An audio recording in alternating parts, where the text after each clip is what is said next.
ಎಲ್ಲರಿಗೂ ನಮಸ್ಕಾರಗಳು. ಇಂದು ನಾನು ನವಿಲಿನ ಕುರಿತು ಒಂದೆರಡು ಮಾತನಾಡಲು ಇಷ್ಟಪಡುತ್ತೇನೆ. ನಮ್ಮ ದೇಶದ ರಾಷ್ಟ್ರೀಯ ಪಕ್ಷಿ ನವಿಲು. ನವಿಲನ್ನು ಮಯೂರಶಿಖಿ ಎಂದು ಕರೆಯುತ್ತಾರೆ.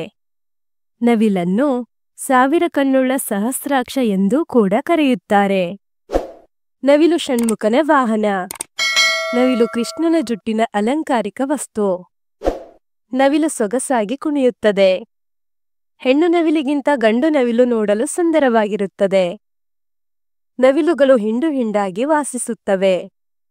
ನವಿಲುಗಳು 15 ವರ್ಷ ಜೀವಿಸಬಲ್ಲವು.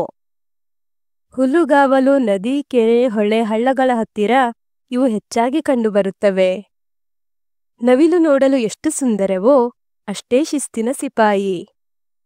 ನವಿಲುಗಳು ಹಾವು, ಕೀಟ, ಕಾಳು ಮುಂತಾದವುಗಳನ್ನು ತಿನ್ನುತ್ತವೆ. ಬಿಳಿ, ನೀಲಿ, ಹಸಿರು ಛಾಯೆಯ ನವಿಲುಗಳಿರುತ್ತವೆ. ಭಾರತ ಮತ್ತು ಶ್ರೀಲಂಕಾದಲ್ಲಿ ನೀಲಿ ಛಾಯೆಯ ನವಿಲುಗಳಿರುತ್ತವೆ. ನಮ್ಮ ರಾಷ್ಟ್ರೀಯ ಪಕ್ಷಿಯಾದ ನವಿಲನ್ನು ಹಿಂಸಿಸುವುದು, ಕೊಲ್ಲುವುದು ಕಾನೂನು ಪ್ರಕಾರ ಅಪರಾಧವಾಗಿದೆ. ಧನ್ಯವಾದಗಳು. ಇದೇ ರೀತಿಯ ಸಾಕಷ್ಟು ವಿಡಿಯೋಗಳಿಗಾಗಿ ತಪ್ಪದೆ ಪ್ಲೇಲಿಸ್ಟ್ ಅನ್ನು ನೋಡಿ.